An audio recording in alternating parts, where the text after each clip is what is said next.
கர்த்தரும் இரட்சகருமான இயேசு கிறிஸ்துவின் நாமத்தினாலே சகோதரி எஸ்தர் எட்வின் பிஜிஎம் ஊழியத்தின் சார்பிலே அன்போடு உங்களை வாழ்த்துகிறேன். சங்கீதம் 119 அதிகாரம் 9 வசனத்திலே, வாலிபன் தன் வழியை எதினால் சுத்தம் பண்ணுவான், உமது வசனத்தின்படி தன்னை காத்து கொள்ளுகிறதினாலே தானே என்று சொல்லப்பட்டிருக்கிறது.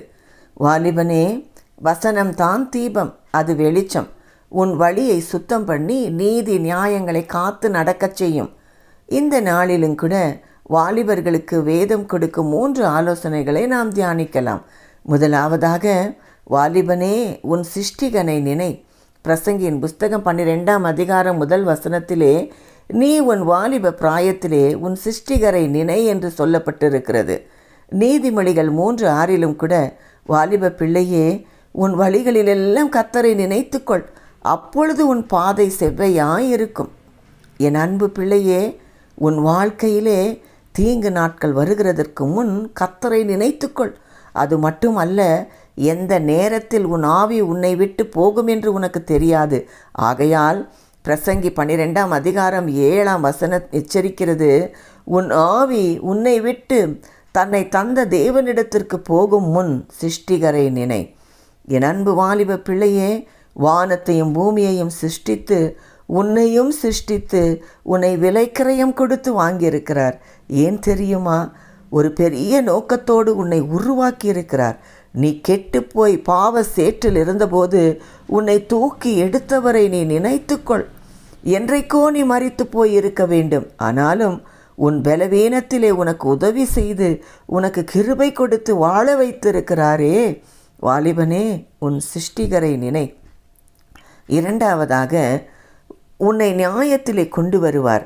பிரசங்கியின் புஸ்தகம் 11 அதிகாரம் 9-10 வசனங்களை வாசித்து பாருங்கள்.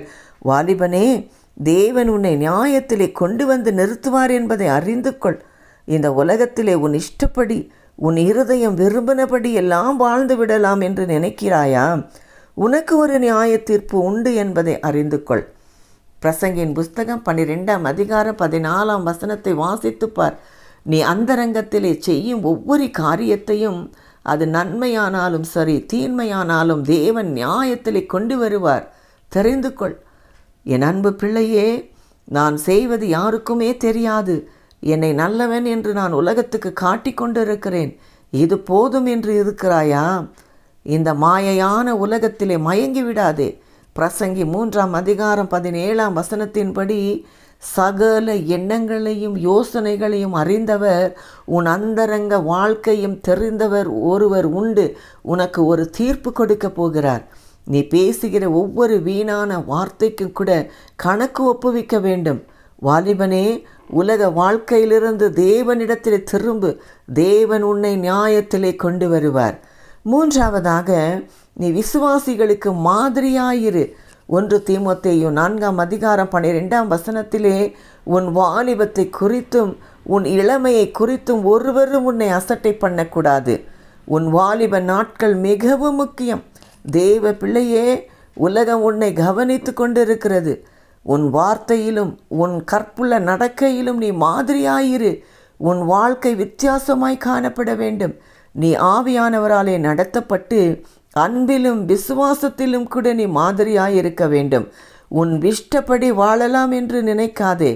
இன்றைக்கு உன் வாழ்க்கையை மாற்றிக்கொள். உன் ஜெபத்திலே வித்தியாசம் காணப்பட வேண்டும். இயேசுவை தரித்து கொண்டு நன்மை செய். உன் வாழ்க்கையை பார்க்கிறவர்கள் ரட்சிக்கப்படுவார்கள். உலகமும் வாலிபமும் மாயை. இந்த செய்தியை கேட்டுக்கொண்டிருக்கும் அன்பு பிள்ளையே, உனக்கு கொடுத்த ஆலோசனையை கேட்டு வாழ்க்கையை மாற்றிக்கொள். கர்த்தர் உங்களை ஆசீர்வதிப்பாராக. என்னோடு கூட சேர்ந்து ஜெபிப்பீர்களா? எங்களை அதிகமாய் நேசிக்கிற நல்ல தகப்பனே, இந்த நாளிலும் கூட வாலிபர்களுக்கு நல்ல ஆலோசனைகளை கொடுத்து பிள்ளைகளை ஒரு சாட்சியுள்ள வாழ்க்கை வாழ வைக்கப் போகிறதற்காக நன்றி அப்பா. இயேசுவின் மூலம் ஜெபம் கேளும் நல்ல பிதாவே, ஆமேன்.